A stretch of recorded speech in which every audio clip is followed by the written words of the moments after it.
Meet 3 young professionals who took their dreams and ambitions to Western Kansas and made it their own.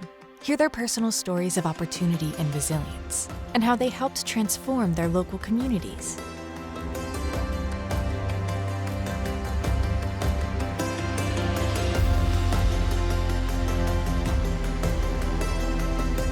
I had this desire or this idea that if I moved to the big city, I could find more opportunities, I could find more chances for advancement. But what I realized is that the city really is a meat grinder. I felt like I aged myself, 2 or 3 years in just a 1-year span from how stressful my job was. It was finance, so there was a lot of money on the line. It wasn't something that I really wanted to look back on my life and be like, yeah, I gave it all for my job, but I forgot about my family along the way. So we decided to move home. So right in the middle of COVID, I decided to go into healthcare, which was a task on top of itself. And I think moving back to Southwest Kansas, I realized I can still achieve a lot while not having to run 100 miles an hour. I can slow down, spend time with my family, but still accomplish a lot of the goals that I have for myself while living in the city. If you're a person who understands with hard work comes rewards, Southwest Kansas is somewhere where you can really thrive, because at the end of the day, you're part of the community, you're invested in the community, we're here to support you.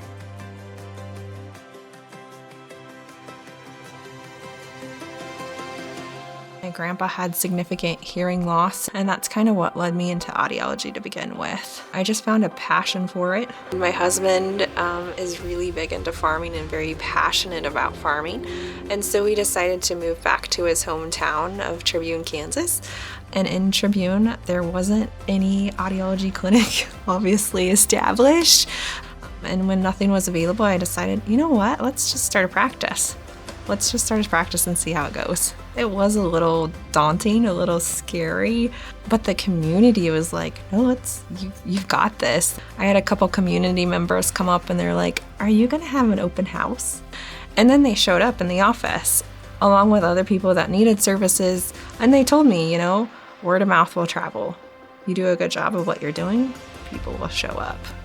So what I've noticed as we've been here, as my business has become more established, I'm starting to try to balance the growth of the business.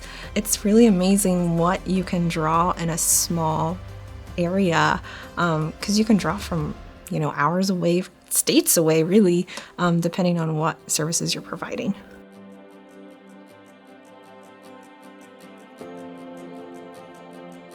Before I came here, my mom had moved here before me, and then in 2015 I followed her here. And that time she was in Minnesota. I had an uncle here in Garden City, and he called and I said, I'm looking for another place to move, and he also needed help with the store. Bigger city, if you're like dressed in a hijab and people look at you differently, people will not even smile at you. But when I came over here, I was expecting the same.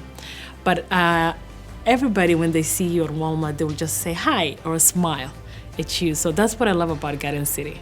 I got the opportunity to work with a nonprofit, Catholic Charities in Southwest Kansas.